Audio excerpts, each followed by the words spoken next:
Boa Perfeito. noite, gente. Todos bem-vindos ao Neurodiversidade Consciente. Como todos sabem, sou o Rafael, sou psicólogo e entre outras coisas. E temos a Simone e o Kevin, que estão aqui presentes para esse processo nosso. Podem se apresentar. Eu me apresento, aí depois o Kevin já começa a palestra. Meu nome é Simone, eu sou pedagoga, atualmente estou no último ano do curso de psicologia e sou mãe de um superdotado e estamos aí hoje para essas trocas na área da educação. Pode ir, Kevin, fica à vontade. Perfeito, perfeito. Muito obrigado, viu, Rafael, Simone, pelo convite. É sempre um prazer estar conversando, né, com a comunidade neurodivergente, o público da qual, né, eu faço parte e atendo também no meu cotidiano. Então, me apresentando, meu nome é Kevin Carneiro, sou professor especialista em altas habilidades e superdotação, sou biólogo, né, apicultor, construtor e algumas outras coisinhas a mais também. Mas aqui eu tô para falar dentro do contexto da Aspire Superdotação, que foi a empresa, né, que eu criei ainda na pandemia, especificamente, onde começa a desenvolver um serviço, né, de atendimento educacional especializado para crianças, jovens e adultos com altas habilidades e superdotação no Brasil todo, né. Então, eu trabalho com esse público já desde 2017, porém, é só a partir da pandemia que eu migro, né, para o recurso online e começo a atender o Brasil todo, né. Sou natural de Bauru, no interior de São Paulo, então uma cidade do interior, que a gente fala puxando R, sabe, basicamente.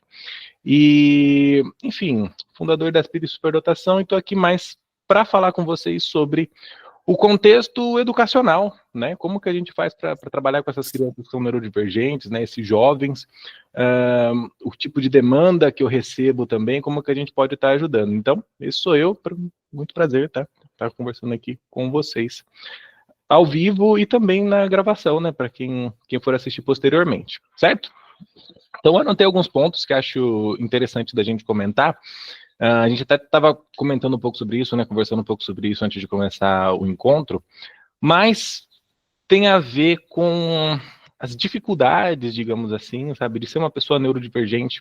Acho que em especial dentro do contexto das altas habilidades e superdotação, é uma coisa que você aprende muito cedo, que não é tão interessante assim, para um contexto social, mostrar todo o potencial que você tem, muitas vezes, né. Então, aqui eu vou estar falando no contexto educacional, sabe, mas muitas vezes eu consigo perceber uma certa linha, digamos assim, de desenvolvimento, sabe, com as crianças que eu atendo nas mais diferentes idades. Então, veja bem, quando elas chegam para mim, ainda lá com os seus 6, 7, 8, até os 9, 10 anos de idade, geralmente ela é uma criança, sabe? Uma criança, menino ou menina, muito curiosa, muito contente, aquela criança que costuma levantar muito a mão em sala de aula e professor, eu sei qual que é a resposta disso, qual que é a resposta daquilo, e pergunta para o professor, e você esqueceu ali um acento, você esqueceu uma vírgula, professor, naquilo que você colocou, e quer saber mais sobre astronomia, sobre paleontologia, sobre robótica, sobre matemática. Ela tem essa fúria por dominar e ela mostra isso para todo mundo o tempo todo, o tempo todo, o tempo todo. Mas, em algum momento ali no processo escolar, aquilo começa a se perder, tá? E, enfim, quando as crianças chegam para mim entre 6 e 10 anos, mais ou menos, eu consigo perceber essa vontade por aprender, por ir atrás de tudo isso, né, e tal.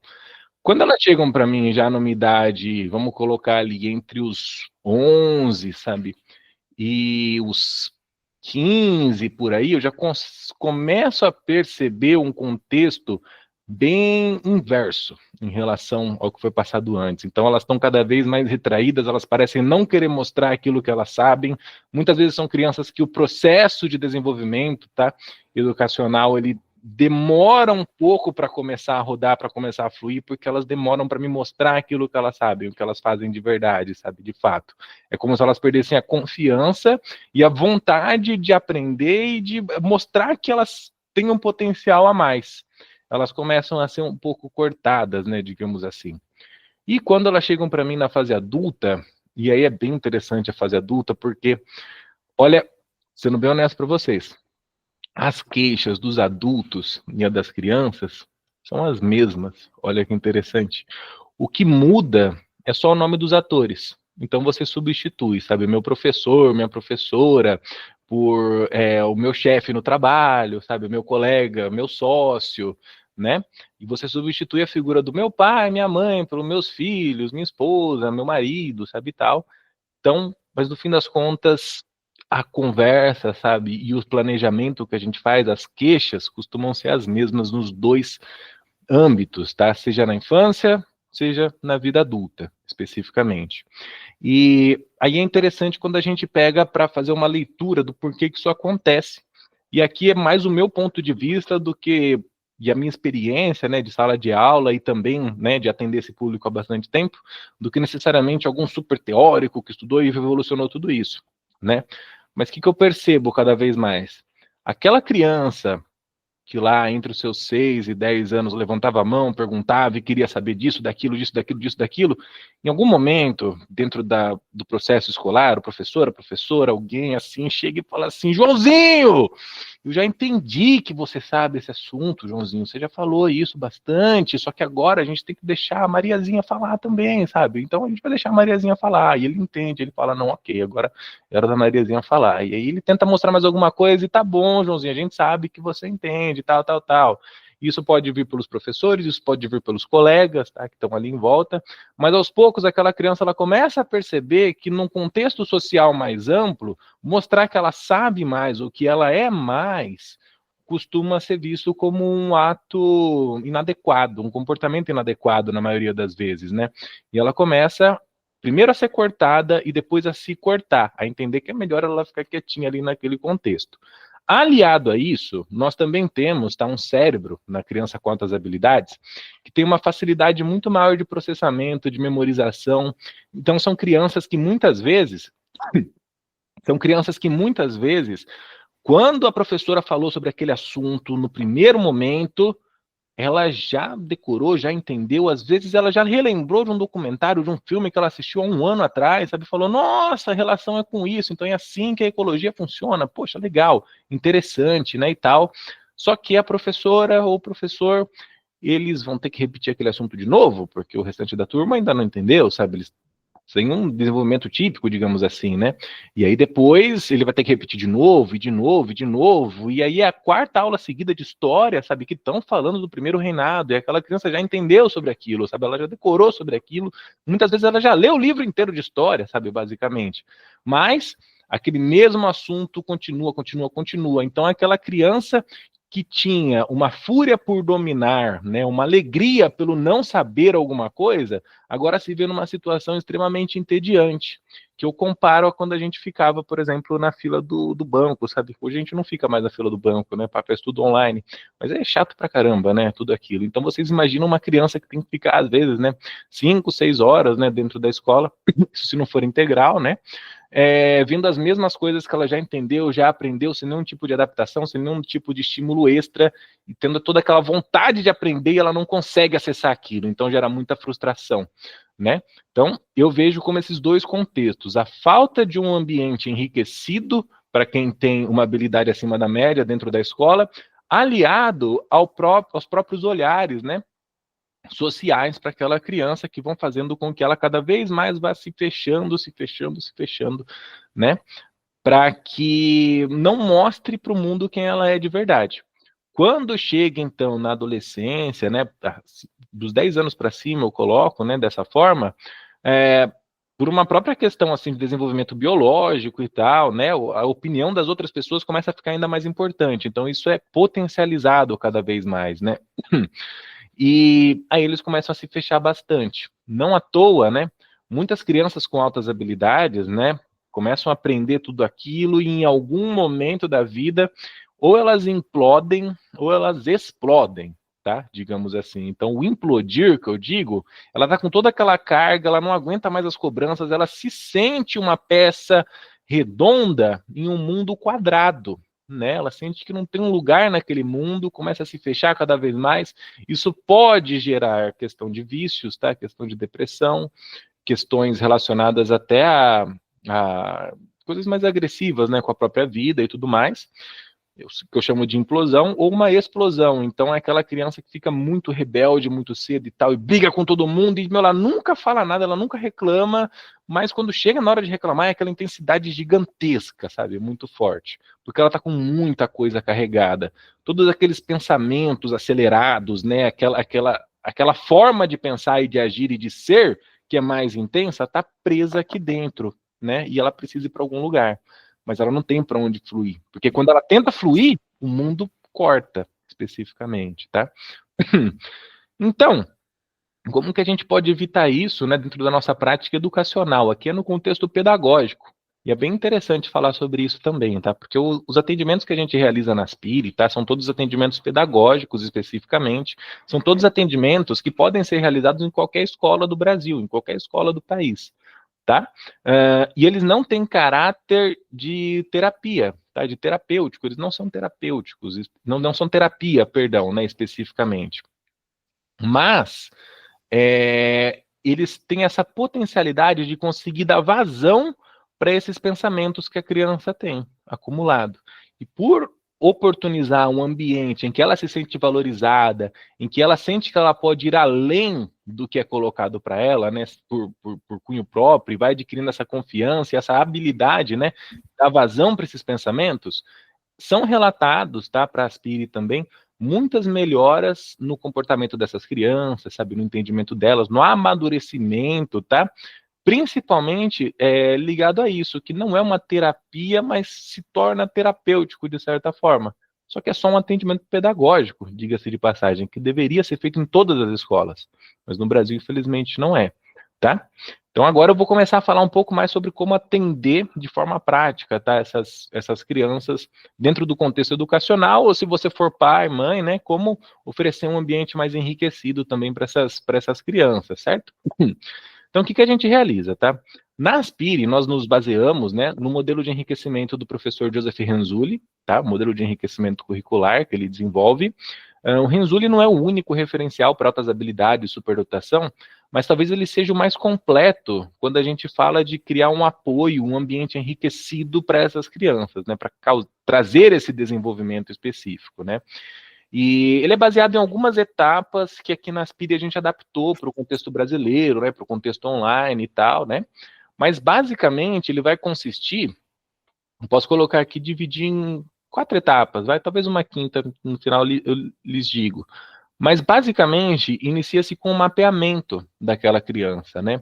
Então, quando eu falo de mapeamento, não é só sentar com a criança e pedir para ela conversar, me conta o que você gosta, o que você quer fazer e tal. Isso também é importante, mas não é só isso. O que eu quero dizer é que existem inventários específicos, tá? E pedagógicos, que os professores podem estar utilizando com as crianças, né?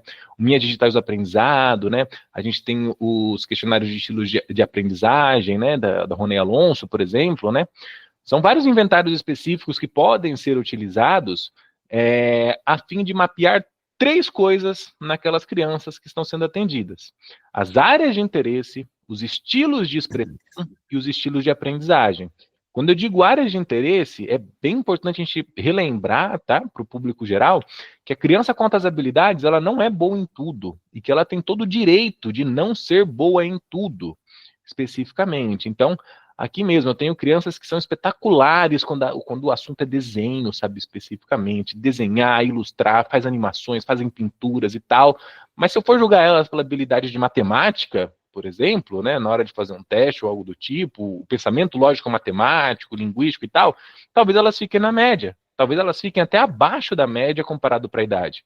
Mas, quando eu trabalho com o que elas têm de melhor no seu desenvolvimento, a gente consegue perceber que elas estão muito acima da média. Tá? E a mesma coisa pode ser ao contrário, pode ser uma criança que é muito boa no pensamento lógico, naquela inteligência mais acadêmica, mas para coisas mais práticas ela vai ter algumas dificuldades. Então, é como a gente comentou, né, em outro momento, o que é inteligência, especificamente? O que eu defino como inteligência? O que eu estou buscando ali, o que eu estou elencando para classificar aquela criança, né? Nesse momento, eu estou buscando saber o que ela tem de melhor, tá? São os estilos de são as áreas de interesse daquela criança, tá? Estilos de expressão e estilos de aprendizagem referem-se justamente a como que ela mostra aquilo que ela sabe, cada criança mostra de um jeito, tá? E os estilos de aprendizagem já tem a ver com como ela aprende. Cada criança tem um jeito diferente de aprender, certo? Esses inventários, novamente, eles são pedagógicos, são extremamente úteis para fazer o mapeamento de quem tem altas habilidades, mas poderiam ser desenvolvidos com todas as crianças, se vocês pararem para pensar, né? É uma informação que seria imprescindível para toda a escola, você conseguir saber que no sexto A, as crianças, sei lá, 90% das crianças aprendem mais com o estilo visual de aprendizagem, né? Só que ao mesmo tempo a gente tá só texto, só teoria, só falas e tal, e a gente está, né, negligenciando um estilo de aprendizagem que é daquele sexto A. Pode ser que no sexto C seja o contrário, o estilo de aprendizagem seja mais oral, digamos assim, né? A fala, a escuta especificamente seja mais valorizado naquele contexto. Então, cada pessoa tem um estilo de aprendizagem diferente, tá? Isso independente de ter uma neurodivergência ou não, mas é uma informação muito importante que os professores deveriam ter e infelizmente não têm, né? Especificamente. E os estilos de expressão é semelhante a isso, como ela mostra aquilo que ela sabe, né? Tem criança que vai fazer um desenho para me explicar o sistema solar, tem criança que vai me contar sobre o sistema solar, tem criança que vai querer fazer um teatro, tem criança que vai querer montar uma maquete, cada uma tem um estilo de expressão diferente. Isso tem que ser mapeado, tá? No início. Após esse momento, nós montamos uma teia de interesses com aquela criança. O que é uma teia de interesses? É como se fosse um grande mapa mental, tá? Com as áreas que estão ali desenvolvidas e que ela gostaria muito de conhecer, né?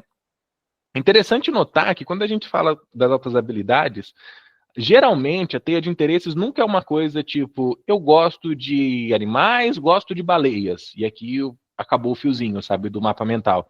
Não, geralmente é uma coisa tipo, eu gosto de animais, eu gosto de mamíferos, eu gosto de mamíferos marinhos, eu gosto de cetáceos, dos cetáceos, os misticetos, dos misticetos, a baleia azul, da baleia azul, como que a baleia azul ficou tão grande, sendo que ela só come crio, né, basicamente, né?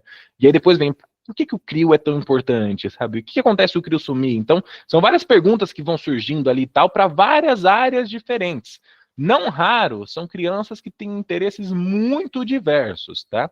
Especificamente. Então, gostam de... A mesma criança pode conversar comigo de forma muito intensa sobre astronomia, sobre geologia, sobre botânica, sobre paleonto, sobre matemática, e ela gosta de todas as coisas ao mesmo tempo. E aí é um momento que eu preciso sentar com ela e ficar desenvolvendo o que a gente chama de atividades de enriquecimento de tipo 1, que é um mapeamento depois. São atividades que são exclusivamente exploratórias com aquela criança, né? Então, é como se eu estivesse medindo a temperatura da água antes de entrar na piscina. Poxa, eu percebo que ela gosta aí dos dinossauros, ou gosta de astronomia, gosta de matemática, mas quando a gente começa a aprofundar mais sobre aquele assunto, a gente começa a perceber que ela gosta até a página 2 ali, sabe? Tipo, ela gosta, mas naquele momento que começou a aprofundar, ela percebeu que, poxa, acho que não sei se é bem isso que eu quero para minha vida, sabe? Eu não sei se é bem isso que eu quero para mim agora.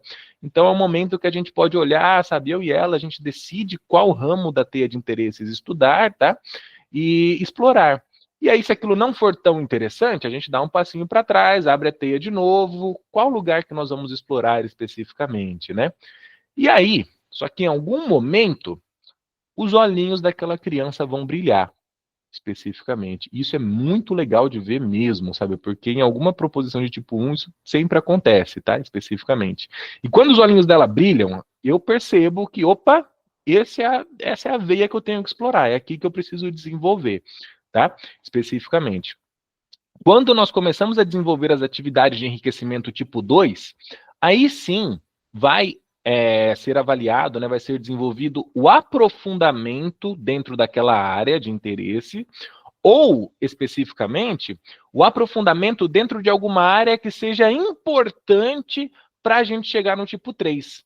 E aí eu já vou dizer para vocês o que é o tipo 3, ele basicamente constitui, tá, a criação de um projeto original, tá? E foco nessa palavra, original, porque não são todas as pessoas que chegam no projeto de tipo 3. Por que que eu lhes digo isso? Quando eu digo que é algo original, não é entrar no YouTube e ver um tutorial de como fazer um robô que faz tal coisa e seguir o tutorial e ponto, acabou. Não. É pegar, é estudar sobre robótica, entender sobre eletrônica, pensar no próprio código, desenhar o próprio robô, sabe? Pensar de um jeito diferente e ter ali algo que seja único, algo que só aquela pessoa poderia ter produzido, especificamente. E aí nós chegamos em um projeto final original, que pode ser qualquer coisa, sabe? Desde que seja atrelado aos estilos de expressão daquela criança e que possam traduzir o desenvolvimento dela. Então podem ser criação de jogos de tabuleiro, criação de revistas, exposições artísticas, pesquisas científicas, tá? Criações de projetos interativos, né, como a gente comentou, de robótica, coisas para ajudar, né, o mundo a se tornar um lugar melhor, mas que tenha esse quê da originalidade. Isso é muito importante, tá? Por quê? Porque é justamente essa a expressão mais fina da inteligência humana, o criar algo original. E você mostrar desde cedo para essas crianças que elas têm esse potencial de não só ser um agente passivo na educação, de que abaixa a cabeça, anota, faz a apostila, pipipipopopó, mas que ela é capaz de projetar todo aquele potencial que ela tem dentro dela no mundo. Quando você dá esse start para essa criança, sabe? Aí você pode ter certeza que os processos que eu comentei lá atrás, de internalizar, né, ou de explodir em muitos momentos, eles vão ficar cada vez menores, digamos assim, porque ela vai saber que ela tem um lugar no mundo, que ela tem uma predisposição, que ela pode mostrar para o mundo aquilo que ela é e pode se aceitar do jeito que ela é, sabe? E se o pessoal tá falando em volta e tal, do que tá acontecendo, já não importa mais. Porque ela sabe que o lugar dela é aquele e ela é feliz sendo aquela pessoa, né, daquela forma. Então, esse é o projeto de tipo 3, quando a gente chega no final. A última etapa é a avaliação. E a avaliação a gente sempre realiza, tá? De qual forma? A criança apresenta aquilo que foi feito para mim, tá? Para a família e para uma audiência que seja especializada, né? Então, há uns anos atrás, por exemplo, né, a gente construiu um telescópio aqui na Aspire, né? Uma luneta e tal, né? Com lentes, etc, né? Cano. E aí eu fui atrás de um astrônomo também, tá? Especialista, tá? No desenvolvimento dos telescópios, para estar ali falando, né? Explicando como que aquele processo estava sendo feito e ele pudesse trocar uma ideia, conversar de igual para igual com alguém que vive naquela área, né? Então a gente já trouxe jornalista, já trouxe jogador de futebol, sabe? Já trouxe pintores, né?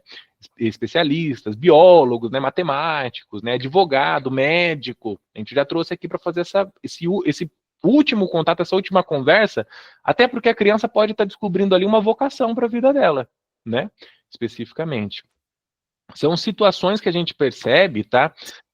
Envolvendo as altas habilidades de superdotação, que deveriam ser mais valorizadas no contexto escolar e fora da escola também, quando eles terminam, tá? Mesmo no contexto laboral, especificamente. Vocês podem perceber, né, pela minha fala, né, e por observar a realidade também, que a escola, ela não está preocupada com quem está acima da média, digamos assim, ela está preocupada com a média. O que eu quero dizer com a média? Sendo bem honesto aqui nessa parte, tá? No sistema escolar. Aqui tá a média, tá? De vez em quando, a escola olha para baixo e vê que tem alguém que está abaixo da média. O que ela faz? Ela pega um laço assim, ó, joga naquela pessoa e começa a querer subir ela. Sobe para a média, ficou ali niveladinho. Só que quando a escola vê alguém que está muito acima da média, o que ela faz? Ela também pega aquele mesmo laço, joga nela e começa a puxar para baixo, tá? Obviamente, não são todas as escolas, não são todos os contextos, mas isso é o contexto geral que a gente tem hoje no Brasil. Isso é feito de forma intencional? Não necessariamente, mas o sistema escolar que a gente tem hoje, ele está tão engessado, ele está tão preso a números, né, que reduzem a criança somente a um número ou algo do tipo, né, que em muitos casos, na grande maioria dos casos, isso é o que acontece, tá bom? Outra questão interessante para a gente comentar também, né, eu atendo o Brasil inteiro, tá, pessoas do interior, pessoas de grandes capitais, né, pessoas com pouco poder aquisitivo, com muito poder aquisitivo, e sempre um pai ou uma mãe costumam me perguntar: mas, Kevin, qual que é a melhor escola para quem tem altas habilidades de superdotação? Qual que é aquela escola, aquela pedagogia que eu posso colocar o meu filho, a minha filha, e eu posso ficar tranquilo, sabe, especificamente? Eu sei que tudo vai dar certo e essa é a melhor metodologia. E aí eu digo para vocês, a melhor escola para quem tem uma neurodivergência, qualquer uma delas, tá? É a escola que enxerga aquela criança. que é capaz de olhar para ela, entender que tem uma pessoa ali diferente, tem um cérebro em desenvolvimento diferenciado, tá? Atípico, especificamente, e que precisa de cuidado, precisa de nutrição específica, tá? E eu digo isso também por quê? Porque eu atendo crianças dos mais diferentes espectros pedagógicos, tá? Possíveis dentro das realidades dela. Então, desde crianças que estão na escola Waldorf, montessoriana, escola militar, escola técnica, né? Então, quem é da pedagogia entende bem essa parte, né? Mas são os mais diferentes espectros e todas elas têm alguma questão escolar sendo desenvolvida, né? São crianças que costumam desafiar os professores, né? De certa forma, né? Desafiar no bom sentido, né? De buscar um desenvolvimento melhor, né? Para aquilo tudo, certo? Então, o trabalho que a gente realiza na Aspire Superdotação, ele vai de acordo com isso, né? Nós desenvolvemos tanto atendimento individualizado, eu faço todo esse enriquecimento, como eu comentei com vocês, de forma individual, faço em grupos também, a gente oferece mentorias para escolas, né, especificamente, para pais que buscam enriquecer aquele conhecimento, né, e tudo mais, mas é um método, né? Outro mito que a gente precisa derrubar também, de que para você lidar com superdotados em sala de aula, você precisa ser superdotado também. Isso não é verdade, tá? Especificamente. Você precisa dominar os métodos, entender como aquela mente funciona, você precisa ter conhecimento sobre altas habilidades, superdotação e sobre como trabalhar com aquele público, mas principalmente, você precisa entender que você é um mediador daquele processo, né? O professor muitas vezes fica com medo da criança que sabe mais do que ele, né, que entende mais do que ele sobre certo assunto, porque ele sente que ali tem um rival, tem algum tipo de competição, algo do tipo. E esse é o maior erro que um professor pode cometer quando está trabalhando com alguém com altas habilidades, tá? Ele tem que entender que o seu papel é mediar aquele desenvolvimento, orientar aquele desenvolvimento, né, buscar desafios, enriquecer aquele conteúdo, aquele cérebro, né? Porque lá na frente vão colher bons frutos, né? Tanto individualmente quanto até a nível nacional, né? São cérebros que você está desenvolvendo para o próprio Brasil, né? Para o nosso país, certo? Mas basicamente esse é o trabalho que a gente desenvolve na Aspire Superdotação, tá? É mais ou menos dessa forma, assim, acho que eu estou sintetizando, né? Bem por cima e tal.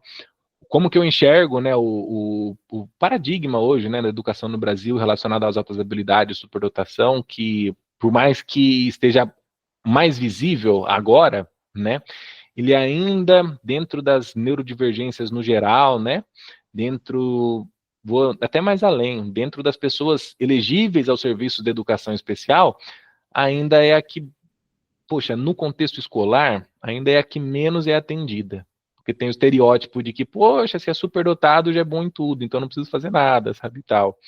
Então, existe ainda esse estereótipo, né, bem marcante, certo? E é isso, basicamente, eu acho que Adorei. Kevin, brigadão. Perguntas. Isso se aplica ao autismo, ao TDAH também, e também a uma criança neurotípica que fosse para você, ela também participaria bem nesse processo? Isso. Boa pergunta, Rafael. Então, vamos lá. O modelo de enriquecimento curricular do Renzulli, né, o que ele trabalha? Ele trabalha na ideia da inclusão, especificamente, né? Então, tem até uma frase muito famosa, né, que a gente costuma dizer, que é a seguinte, né, que quando a maré se eleva, todos os barcos se elevam junto, especificamente. Então, o que eu quero dizer com isso? Eu quero dizer, eu vou trazer primeiro para um contexto de sala de aula e depois eu trago para a minha prática, tá? Mas, por exemplo, em sala de aula, o professor ele vai ter aquela criança que está mais à frente, tem aquela criança que está na média, tem aquela que está mais atrasada e tal, tal, tal. E o que eu escuto muito das escolas e dos professores, sendo bem honesto com vocês, é mais uma coisa que eu vou ter que fazer, mais um documento, mais um não sei. E não é bem assim, sabe? É justamente quando você entende que aquela proposição para uma criança que está acima da média, ela pode ser compartilhada e ela pode ser pensada para toda a turma. Tá? Porque assim eu vou dar arcabouço e vou potencializar as oportunidades de desenvolvimento de toda a turma. E não raro, tá? Não raro. Quando você tem uma criança com altas habilidades na turma e você começa a desenvolver uma proposta inclusiva, no final do ano começam a aparecer 2, 3, 4 que estavam ali mascaradas, que não queriam mostrar o que sabiam. Mas a partir do momento que elas percebem que está tudo bem elas mostrarem que são diferentes, que são diferenciadas, né? Elas começam a desenvolver aquele potencial todo, Então, sobre a sua pergunta agora, né? Pessoa dentro do transtorno espectro autista, TDAH, qualquer outra neurodivergência, como você comentou, ela pode acessar sim um programa de enriquecimento, tá? Em especial na Aspire. Não é uma obrigação ter lá a identificação de altas habilidades, sabe, ou algo do tipo. Muito pelo contrário. Na Aspire, tá? E por que a gente tem esse nome, né? Vem de aspirar, vem de querer se desenvolver para além do que é hoje. E isso você não precisa ter alguma carimbo, digamos assim, sabe? Alguma marcação de que você é uma coisa ou não é. Basta você ter essa vontade de se desenvolver para além disso. E aí nós vamos aplicar o nosso método, né, especificamente, que foi isso que eu comentei com vocês, a fim de desenvolver ainda mais aquele potencial. Então, é uma proposta que visa um desenvolvimento, não em uma área específica, não é um curso de desenho, sabe, ou algo do tipo. Ele é um desenvolvimento integral para aquela pessoa, né? Então, uma forma dela conseguir se colocar no mundo, se desenvolver, projetar aquilo que ela sabe, tá? Independente da condição que ela me traga, né? Tem mais a ver com isso, tem mais a ver com interesse, com vontade e se elevar nesse desenvolvimento, certo? Atendo muitas pessoas, tá? Que têm a dupla excepcionalidade, né? Principalmente no transtorno do espectro autista, principalmente no TDAH. Mas eu trago um outro adendo também, sabe? Quando eu atendo na dupla excepcionalidade, o que eu mais vejo nas falas das famílias e tal é: poxa, aqui a gente consegue fazer algum tipo de atendimento para o autismo, por exemplo, para o TDAH, a gente tem esse repertório. Mas, Kevin, você é a única pessoa que eu conheço aqui que trabalha com altas habilidades, tá? Lembrando que estou falando do Brasil todo, tá? Lógico, tem alguns locais, tá, pontuais que trabalham as altas habilidades de superdotação, mas para o número de pessoas que a gente tem hoje, não como eu posso dizer, não é suficiente, tá? Não é suficiente. E muitas vezes a gente percebe isso. A pessoa com dupla excepcionalidade, tá, dupla, tripla condição, muitas vezes ela vai ter atendimento para as outras questões, mas não necessariamente para as outras habilidades, né? O que eu vejo acontecendo aqui na prática muitas vezes. Kevin, vamos pontuar algumas coisas, né? Não do seu trabalho, mas da realidade da educação no Brasil, né? Uhum. Em geral, quem vai ter um apoio assim especializado para se desenvolver, se for a criança com TEA, vai ser o TEA, que tem também altas habilidades, porque os outros vão cair no nível de deficiência intelectual e vão precisar do ensino personalizado, né? De acordo com as características dele, que diante de uma realidade que eu conheço, tem algumas escolas que conseguem fazer um trabalho legal. Então, a gente fala em crianças neurotípicas, que beneficiariam, né, de uma educação mais contextualizada, mais diante da realidade, né, da nossa vida atual, de superdotados e de autistas superdotados, alguma coisa assim. Porém, a gente tem um fator assim que está destruindo a educação há muitos anos, que é a qualidade da formação dos professores, a qualidade das nossas escolas, a qualidade do tempo dos pais com as crianças, a falta de recursos. Então, assim, tem N fatores, né, que vão influenciar nessa educação, né? Eu sou de São Paulo, da capital, a prefeitura bota um monte de estagiário para acompanhar aluno de educação especial, porém eles fazem um curso online. E assim, então assim, nesse ano, você pega um aluno, eu estou fazendo estágio em uma escola pública em psicologia escolar, e é uma escola pública muito boa, de uma equipe bem engajada. Aí você pega lá o estagiário que é responsável por aquele aluno, ele tenta, de acordo com o que ele dá praticamente assim, tem um apoio da escola, assim, mas assim, não tem um professor supervisor para trazer, né, estudar aquele caso com ele, desenvolver metodologias, né? Então, assim, né, para mim é um buraco tão gigante, né, que a gente tem que enfrentar. Tem tanta coisa, que todas essas metodologias, todas essas iniciativas beneficiariam todo mundo, né? E assim, e quando você é mãe de uma criança, vamos usar o termo americano, que tem algum talento especial, uma superdotação, Eu fiz balé, fiz natação, sempre que tem um que se destaca mais, os pais daquela criança querem que ele tenha todas as oportunidades, querem que privilegie. Seria tão importante, né, se a gente conseguisse, enquanto sociedade, pensar, né, no coletivo. Minha filha teve uma experiência bem interessante o ano passado.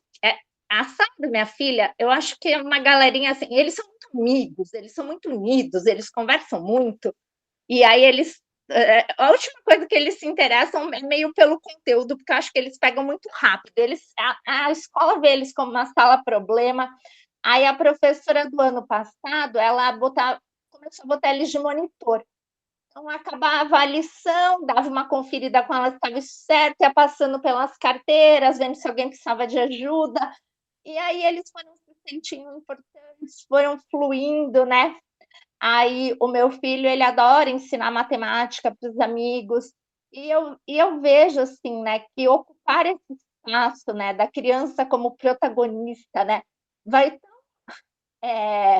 contra, né, o que a gente vê as pessoas pregando, que querem, né, uma adaptação super especial para o filho dela se desenvolver, né, e talvez a gente se beneficiaria tão mais, né, com esse coletivo, né, com todas essas pessoas envolvidas, né, em fazer uma coisa melhor para todo mundo, né? Você acompanha algumas coisas nesse sentido, algumas atividades, assim, que você pode dar de exemplo que todo mundo se beneficiaria com esse coletivo? Sim, com certeza, né? Vários tipos de ações, especialmente, né? Então, para exemplificar, né? Aquilo que eu comentei com vocês, né? Vamos supor, eu vou comentar sobre um trabalho que eu fiz, né? Em uma escola aqui de Bauru, especificamente, né?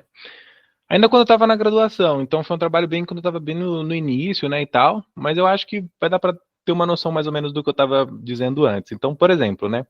Nesse trabalho especificamente eram crianças do ensino fundamental no ciclo 1 ainda, né, especificamente. E para essa turma, o que a gente realizou? Nós fizemos esse mapeamento, como eu comentei com vocês. Então, identificamos naquela turma quais eram as áreas de interesse daquelas crianças, sabe, como que elas aprendiam e tal. Fizemos os gráficos bonitinhos, pipipi, popopó. Olhei para aquele tudo, né, para aquele conteúdo e falei, como que eu posso relacionar as crianças que têm esse interesse específico por esses determinados assuntos com o que é para ser trabalhado no currículo, especificamente. Então, a partir dali, né, e eu tinha essa autonomia toda, era um projeto integrativo e tal, né, nós fizemos uma divisão dentro daquela turma, né, de 3 grupos especificamente. Então, a partir de agora, né, na época, eu era um desses estagiários, como você comentou, Simone, nesse caso, mas na época, o que a gente realizava, né? 2 vezes por semana eu ia nessa escola, nessa turma, né? Retirava 1/3 da turma, sabe? Que ficava comigo em 2 horas e meia, mais ou menos, tá? Em algum outro ambiente que a escola me cedia, justamente para que eu pudesse fazer o enriquecimento daquela turma dentro daquela área. Então, veja bem, aqui no enfoque daquele projeto naquele ano, vamos deixar claro que foi um projeto que durou 4 anos, tá? Especificamente, mas naquele ano, o enfoque eram as ciências. Então, com base no mapeamento, eu consegui dividir em 3 grupos diferentes. Um deles falava sobre astronomia, outro grupo falava sobre animais, né, seres vivos, plantas, e outro sobre tecnologia no geral.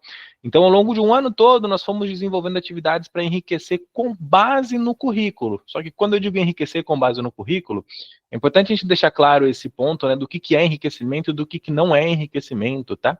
Porque muitas vezes as pessoas podem achar, né, que o enriquecimento é chegar lá para aquela criança e toma aqui, ó, faz o sudoku, sabe, totalmente. Palavras cruzadas, pá! Teve uma escola uma vez, né, em São Paulo, né, que a gente fez a mediação e tal, né, e assim, foi uma situação bem peculiar, sabe, eu não vou dizer nomes para não expor tudo, mas o corpo escolar, ele se reuniu e tipo, nossa, a família está cobrando algum tipo de adaptação, o tal do enriquecimento, o que a gente faz, sabe, tal, se reuniram por uma semana discutindo o que fazer, e a solução entregue foi, olha, sabe o que acontece? Agora, quando ele terminar as atividades, a gente vai entregar para ele, ó, massinha de modelar. Pum! Aí deu a massinha de modelar para a criança. Porque agora ele vai ter alguma coisa para se entreter quando a aula acabar, sabe? Então ele vai conseguir expressar a criatividade dele ali com a massinha de modelar. não teve um mapeamento, não teve uma contextualização, não teve absolutamente nada específico para aquela criança, e vocês podem imaginar o que aconteceu, né? Tipo, um dia depois, aquela massinha já não era mais novidade, sabe? A vontade que dava era de jogar a massinha no colega, sabe? Basicamente, porque ia ser mais divertido do que qualquer outra coisa. Então, o que eu quero dizer com isso? Isso não é enriquecimento. O enriquecimento é um processo muito específico, que envolve mapeamento, envolve organização, planejamento para se chegar no produto final. Então, por exemplo, com esse grupo novamente, tá, que eu conversei. Nessa turma, inclusive, só tinha uma criança com altas habilidades. Todos foram beneficiados, tá? Inclusive crianças que, como você comentou, né, estavam abaixo da média, né, e tudo mais. E nós estudamos sobre aqueles assuntos específicos. No final do ano, né, cada criança levou seu projeto para a Feira de Ciências Estadual, tá, que aconteceu na minha cidade, naquele ano específico, e o projeto delas, que já faz um tempinho, mas tem que puxar de cabeça aqui, o grupo de Sobre Tudo da Terra era o nome do grupo, né, que falava sobre vida e ambiente, né, a gente fez uma coleção botânica de todas as plantas que tinha na escola, sabe, com esse catas e tal, fez as fichinhas, né, e tudo mais. É uma prática que, inclusive, eu faço bastante com as crianças até hoje, ó. Tem um aqui atrás, ó. Esse aqui é um herbário que a gente montou, ó. Vamos ver se dá para ver, herbário Luologia, olha que legal. É uma jovem de Piracaia, cujo sonho é ser botânica. Então, o que a gente está fazendo? A gente está estudando, né, as espécies botânicas a nível de família, espécie, identificação e tudo mais, né? A gente já fez remédios, inclusive, né, envolvendo medicamentos, né, envolvendo as plantas e tal, e ela fez agora 11 anos, né, então, assim, é um nível de conhecimento que eu, na faculdade de biologia, fui conhecer mais sobre isso, sabe, mas ela com 11 anos está tendo acesso a esse conhecimento também, né, e as crianças naquele grupo fizeram as essicatas, fizeram as coleções, demonstraram aquilo e várias outras coisas. O grupo de astronomia, a gente levou maquete, só que, pô, a clássica maquete de astronomia, não, a gente fez em escala de tamanho tudo aquilo, né, então a Terra era desse tamanhozinho assim, Júpiter era assim, e o Sol era um bexigão gigante, sabe, assim, porque 99% da massa do sistema solar é só o Sol, né, que é bizarro você parar pra pensar isso, né, você soma tudo e não dá o Sol. Mas a gente levou tudo aquilo também, colocou em escala de distância, teve um quiz que as crianças fizeram, né, e tal. O projeto de tecnologia, a mesma coisa, a gente fez alguns projetos, né, envolvendo interações elétricas e tal. Foi muito interessante. E fazendo um paralelo, Simone, novamente, relembrando, não foram só as crianças com altas habilidades que participaram, foram para todas as crianças, né? E a escola, no final do ano, mostrou aquilo como um destaque, né? Olha só tudo que estamos fazendo e tal, tal, tal. Então, no fim das contas, todo mundo sai ganhando de alguma forma. É um desenvolvimento que é benéfico, só que envolve, como você sabe muito bem, né, envolve vontade, né, vontade do poder público, vontade das próprias instituições privadas, tá, porque às vezes a gente tem esse mito também que, poxa, a escola privada é muito melhor do que a pública e tal. Quando a gente está falando de neurodivergência... Não, nesse aspecto é pior. É tenso, sabe, totalmente, então vocês sabem muito bem. Você pode mudar a escola do seu filho e achar uma que se adapte mais a ele, mas vai achar uma que vai abraçar e querer fazer alguma coisa específica para ele. Então, totalmente. E vejam bem, né? Eu já ouvi essa frase uma vez, eu nunca me lembro quem que disse, tá? Para referenciar exatamente. Mas ela diz, né, que a chave para a mudança da educação no Brasil passa pela educação de pessoas com altas habilidades e superdotação. Justamente por conta desse potencial de elevar toda a maré, todo mundo ao mesmo tempo, tá? Então é você deixar de pensar só naquilo que a gente está na média, olhar para aquela criança que está acima da média, igual eu falei, e vamos fazer ela se desenvolver ainda mais, ainda além daquilo, né? E levar mais coisas junto com aquilo, tá? Levar todo o grupo, né? E assim você consegue ter esse desenvolvimento. Foi assim que os Estados Unidos fizeram, foi assim que a União Soviética fez, foi assim que a Coreia do Sul fez, tá? Especificamente, e vários outros países que investiram no capital humano, tá? Na Coreia, né, não tá muito bem aí, né? O pessoal lá, né, tá com vários problemas de saúde mental por toda essa pressão, né? Isso aí já é a segunda parcela, né, que a gente fala, né? Então, como lidar com esse pós, né, que é o problema que eles enfrentam. Mas, por exemplo, né, a Coreia a gente tem a Hyundai, é uma marca coreana. A gente tem o filme lá que ganhou o Oscar primeiro que o Brasil, inclusive, o Parasita, né, que aconteceu. A gente tem os doramas, nós temos o K-pop, né, que é uma questão de dominação cultural, inclusive, sobre outros países, especificamente, né, tecnologia, né, que é desenvolvida. Então, tem esses outros caminhos também que a gente pode estar pensando, né? Lógico que nada é perfeito, né, especificamente. Nenhum país vai ser perfeito, cada país vai ter os seus problemas especificamente. Mas é algo que é para ser trabalhado num pós, né, especificamente. A Islândia tem um projeto bem legal também com altas habilidades, né? A Espanha. Então é sempre legal a gente pegar essas boas referências, pegar o que é bom, né, pra gente especificamente. Mas é isso, não sei se eu respondi sua pergunta, É isso, Simone. Kevin. Excelente resposta. Fechando assim, o Leonardo vai perguntar, você responde, a gente fecha. O que tematicamente fecha para mim essa fala sua vamos pressupor capacidade, independente de neurodivergência. Pressuponha que esse aluno é capaz, e se ele não aprende, onde é que você está errando para ele não aprender? Em termos de aprendizado e ensino. Leonardo, faça a sua pergunta. Oi, vocês me escutam? Sim.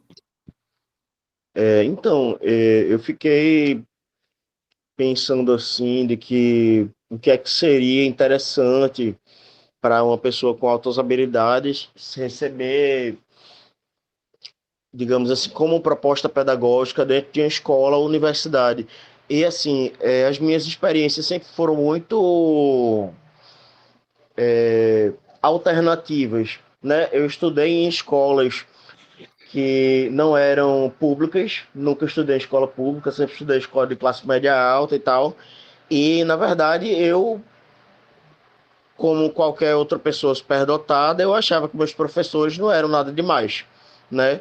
Não era só porque era uma escola, digamos assim, de classe média alta que eu achava que eles eram top. Eu realmente não achava isso. Eu sempre achei que eles eram professores médios. E eu não acho que eu tive das melhores educação. Eu acredito que eu aprendi muito mais a ser um cidadão e um ser humano responsável depois que eu terminei a escola. E assim, quando eu entrei na universidade, e eu não demorei muito na universidade, eu não consegui terminar, por conta das minhas outras comorbidades.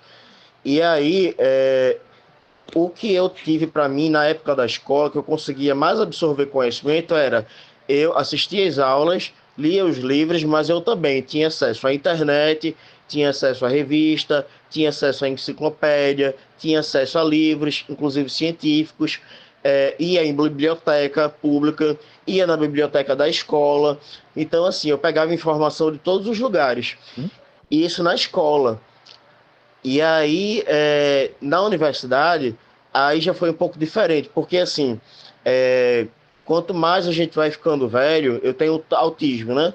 Mais as características de autismo elas vão ficando mais rígidas, digamos assim.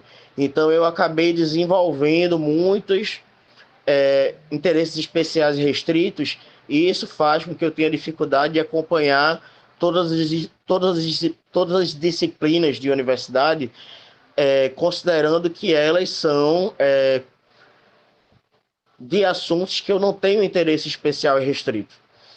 Né? Então, assim, mas o que eu acho assim, de toda a minha trajetória assim, de aprendizado durante toda a minha vida é que é mais fácil a gente aprender quando a gente tem um engajamento em uma atividade produtiva, lúdica e criativa, entende? Não adianta você colocar um professor falando ideias, escrevendo palavras no quadro, mostrando slide, entendeu? Que é só palavra, palavra, palavra, e você só absorver teoria, teoria, teoria, e aquilo ali não entra dentro da nossa cachola, entende? Eu acho que para a gente aprender de verdade, o processo de aprendizado, ele envolve o processo de vivência. Então, enquanto a gente vive aquilo que a gente está aprendendo, seja produzindo alguma coisa, um material, um projeto, um trabalho, alguma vivência específica, que a gente se envolva mesmo com aquele processo de aprendizado através de situações. Não é só coisa de teoria, que é só mental, cognitiva, sabe? Aí eu penso dessa forma. Eu não sei se o Kevin, ele também poderia dar uma opinião a respeito disso, assim, porque da minha parte é opinião. Eu não sou pedagogo, não sou formado em nada, né? Eu sou apenas uma pessoa superdotada com dupla excepcionalidade e que tem uma trajetória aí de militância e ativismo, mas também de publicações acadêmicas e já publiquei um livro também. É isso, obrigado.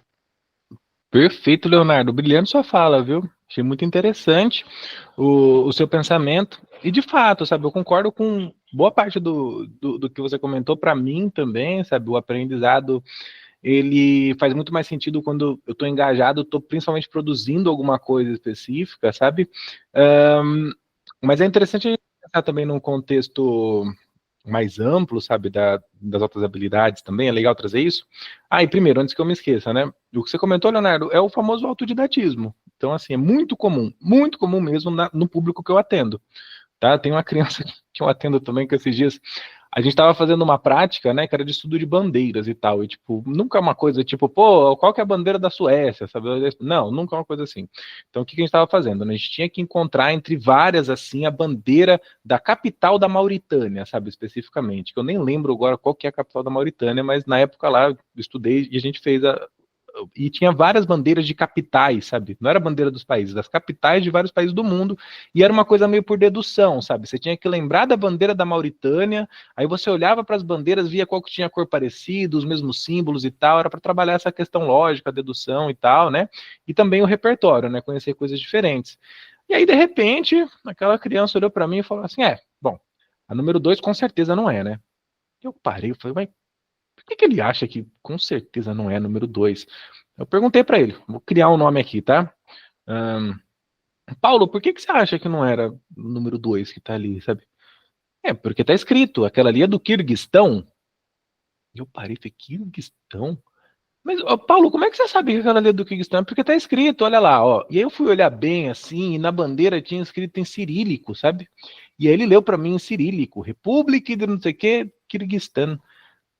E aí eu fiquei, cara, eu falei assim, mas peraí, ele tá 11 anos, né? Eu já sabia, tá? Já sabia que ele sabe falar inglês, espanhol, esperanto, tá? Português, né, que é a língua do Brasil e tal, e italiano também. Só que quando ele começou a ler para mim em cirílico, eu falei, mas não é possível. Como é que você aprendeu tudo isso? Aprendi na internet, aprendi vendo coisas diferentes, estudando e tal, tal, tal, tal, tal. Ele vai fazer 12, tá? No final do ano, basicamente. Uma pérola, até entre o público que eu atendo, sabe? Diga-se de passagem, tem um potencial para aprendizado gigantesco, né?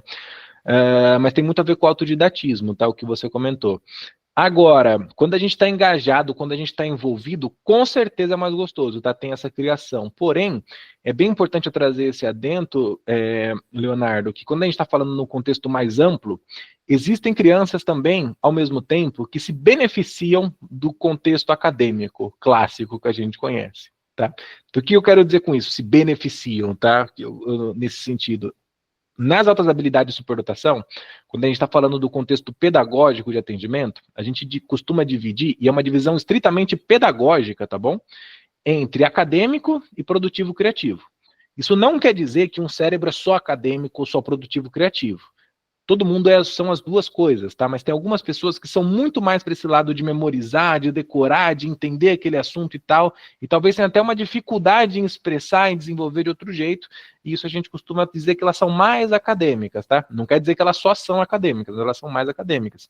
E outras crianças que a gente atende, elas são muito da criação, elas têm uma necessidade orgânica por criar o tempo todo, elas precisam criar algo o tempo todo, sabe? Não necessariamente o foco delas é pegar e decorar tudo aquilo que está dentro do livro e tal, e poxa, agora eu sei tudo, posso ir para o show do milhão lá e ganhar 1 milhão, sabe? Não, especificamente, é realmente ter a vontade de criar algo, né? Então é o produtivo criativo.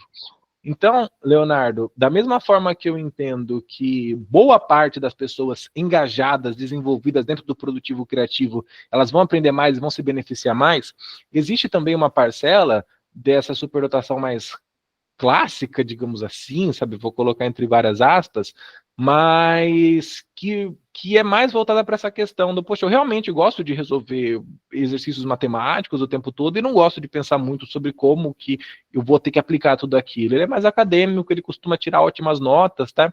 Ele costuma ser reconhecido pela escola, tá? Pela família, como aquele aluno, aquela aluna nota 10, sabe? Que é muito bom em tudo não, mas nas matérias ali e tal, né? Que estão sendo realizadas. E muitas vezes é esse aluno acadêmico que depois que termina o ensino médio, pode enfrentar sérios problemas no mercado de trabalho atualmente, sabia? Por quê? Justamente porque quando a gente entra no mercado de trabalho, o que é mais privilegiado hoje em dia, né, mais valorizado hoje em dia, é a inovação, é você pensar o disruptivo, você tentar algo fora da caixa, né, criar quando ninguém consegue criar especificamente, né, não só pegar, repetir, anotar e fazer. Isso hoje em dia você tem até inteligência artificial que faz, sabe, para você, especificamente, né. Então são questões para a gente trazer. Novamente, tem crianças que eu atendo da escola Waldorf, sabe? Que a criança chega para mim e fala, e assim, não estou fazendo uma crítica a Waldorf, tá? Pelo amor de Deus. Mas é só para dizer um contexto. Essas educações mais humanistas, de criação e tá? Poderia ser qualquer outra questão mais humanista. Que a criança chega para mim e fala, Kev, pelo amor de Deus, eu quero conteúdo mais aprofundado, eu quero conhecer coisa mais clássico, do jeito clássico. Tem crianças que pedem para mim isso, porque elas são desse estilo. Tá? Da mesma forma que eu tenho crianças que estão dentro de uma escola militar, que estão dentro de uma escola técnica, né, que é mais engessada, clássica, tradicional, pensada só no vestibular, que também não vem em lugar nenhum para mostrar aquilo que elas sabem ou para aprender, não dá vontade de aprender, né? Então, talvez um ponto positivo da educação brasileira é que você pode escolher entre várias vertentes específicas. Só que os pais, né, e os professores, mas principalmente eu acho que os professores tinham que orientar os pais para isso, né?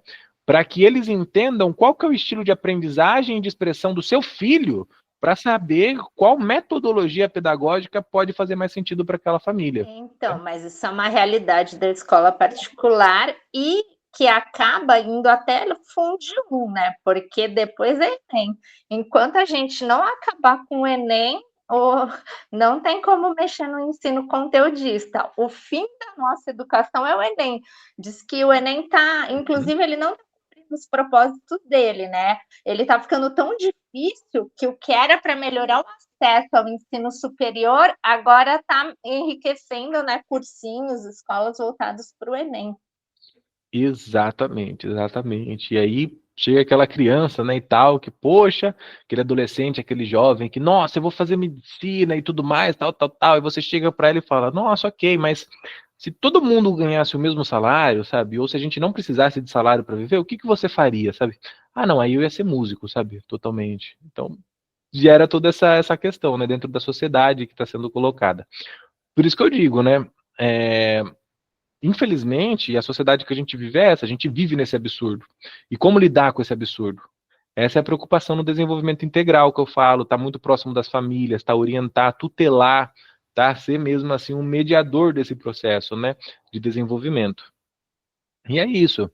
Na Aspire também é interessante comentar que a gente não tem sei lá, uma assinatura, você fica com a gente por 1 ano, por 6 meses, por 2 anos. Você fica com a gente enquanto o processo estiver fazendo sentido para a sua vida, especificamente, né? E é assim que tem que ser, né?